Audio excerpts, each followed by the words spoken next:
It was nearly 1 in the morning when the knocking started, soft at first, like the wind brushing against the old cabin door, barely noticeable between the steady tick of the kitchen clock and the quiet hum of the fridge. I didn't think much of it at first. Out here in the outskirts of Willow Creek, weird sounds were normal, and besides, my son Liam had finally fallen asleep on the couch after a day that stretched both of us thin. Being a single dad wasn't new to me, but some days reminded me that parenting alone was a war fought in silence.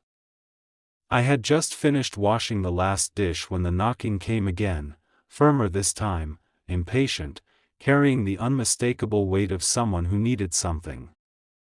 I dried my hands, wiped the tiredness from my eyes, and approached the door cautiously. Out here, people didn't just drop by, especially not at 1 a.m.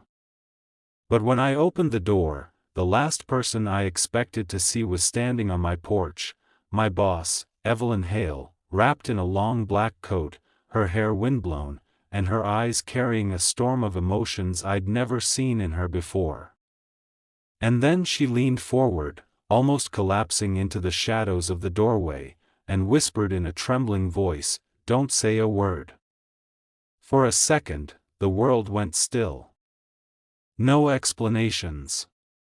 No breathing. Nothing. Just her standing there like someone who had run away from something, or someone. I stepped back instinctively, letting her in. She pushed the door closed behind her, pressing her back against it like she was afraid the night itself might follow her inside. "Evelyn, what happened?" I whispered, but she shook her head sharply, taking a slow, shaky breath before lifting her gaze to me, a gaze that looked nothing like the strict, sharp-tongued woman who ran the ranch with iron discipline. Tonight, she looked fragile, troubled, human. I said, "Don't say anything, not yet," she murmured, glancing around my living room like she expected danger hiding in every corner.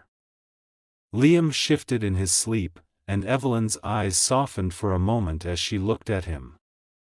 "Is he okay?" she asked quietly. "Yeah," I said.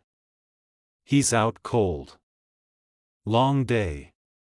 She nodded slowly, then turned away, pacing the room with stiff, restless steps like her nerves were stretched too thin to hold that I'd worked under her for almost 2 years. She was the kind of boss who never missed a detail, never lost her composure, never hesitated, so seeing her trembling hands, the way her jaw clenched and unclenched, the faint redness around her eyes, it was all wrong. "Evelyn," I said again, soft but firm this time, "talk to me. What's going on?" She stopped. Froze. And when she finally spoke, I heard something cracking inside her voice, something held in for too long. "I didn't know where else to go, Adam."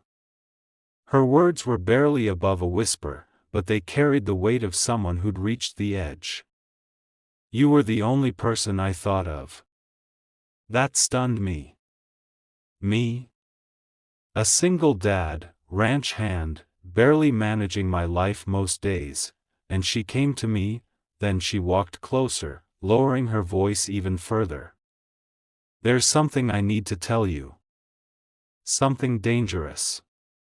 Something that puts me at risk, and maybe you too." My heart kicked hard against my ribs. "Dangerous how?" She swallowed, her throat tight, and I could see her hands trembling again as she spoke. "My brother. He's back. And he's not the same anymore." I frowned.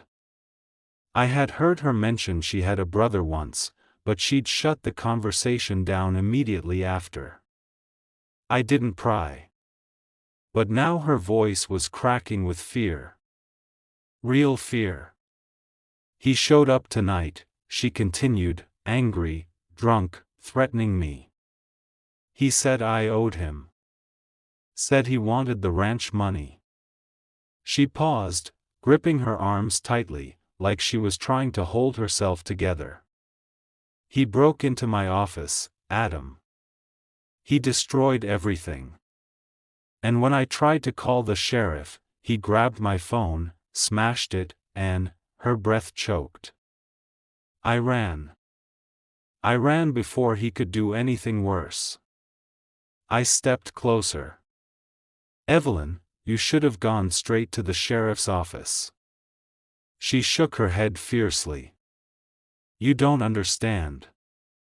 He has people in town, people who owe him favors. If he finds out where I am, if he tracks me, I need somewhere safe to think. Somewhere he'd never look." And that's when it clicked. My cabin, miles away from town, hidden behind miles of woods, a place where no late-night visitor would ever be expected. "You're safe here," I said gently. "No one comes out this far. You can stay as long as you need." She lifted her head, her eyes meeting mine, eyes filled with something raw, vulnerable, almost pleading. "Thank you," she whispered, her voice so soft it felt like it barely existed. She walked toward the fireplace, warming her hands, trying to steady her breathing.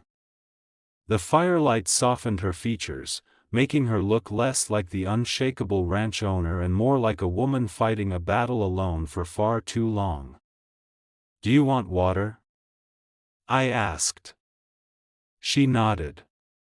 I went to the kitchen, poured her a glass, and when I turned around, she was looking at a framed photo of me and Liam taken on his 6th birthday, me holding the cake, him laughing with frosting on his cheeks.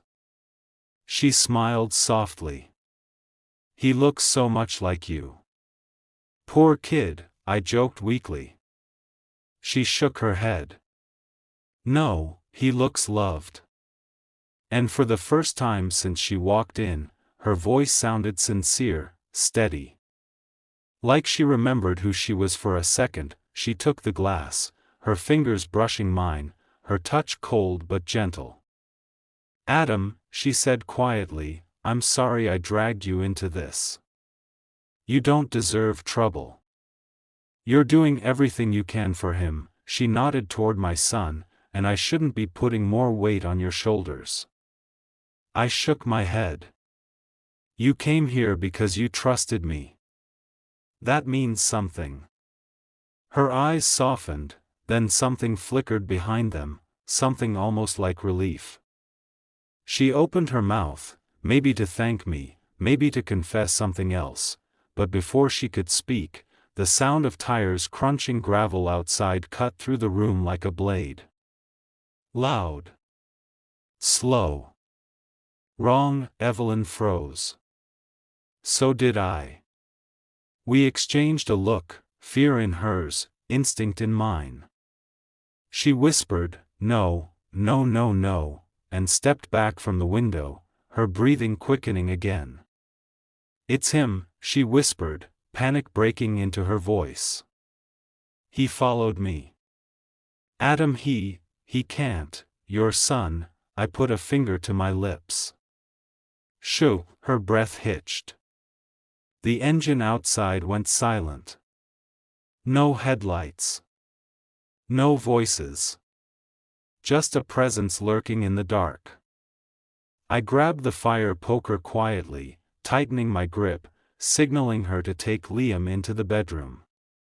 She crouched low, moving quickly but silently, lifting Liam gently into her arms.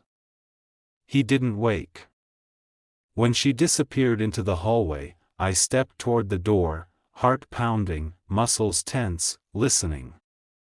Watching the shadows under the crack, then came the footsteps, slow, heavy, dragging, circling my cabin like a predator testing its prey. I swallowed hard. My fingers tightened around the poker. The footsteps paused right outside the door. Silence pressed in from all sides. And then, knock. One slow tap. Followed by another. My entire body locked in place. Another knock. Harder. Adam, Evelyn whispered from the hall, her voice trembling. Don't answer. Please don't answer. I didn't. I stayed still as stone. Another knock, this time louder, angrier. And then a voice outside, slurred, mean, venom dripping from every word. Evelyn. I know you're in there, my breath caught. He leaned against the door, tapping it with something metallic. Come out, sis. Don't make this harder. Evelyn pressed her hand to her mouth to silence her sob. Liam stirred softly in her arms. I stepped closer to the door, ready for whatever came next. The voice outside grew lower, more threatening. You think you can hide? You think you can run? His boots scraped the wooden step. I'll be back, he snarled finally. And when I return, I won't be alone. He spat on the ground, the sound sharp and ugly. Then footsteps retreated, slowly at first, then fading into the distance until the night swallowed them whole. When the last sound disappeared, Evelyn slid down the hallway wall, holding Liam tightly, tears falling silently down her cheeks. I locked the door, checked every window, then knelt in front of her. It's okay, I whispered. You're safe. He's gone for now. But she shook her head, whispering, No, Adam, this is only the beginning. I put a hand on her shoulder, steadying her trembling body. Then we deal with it together. She looked up at me, broken, scared, but holding a tiny spark of trust.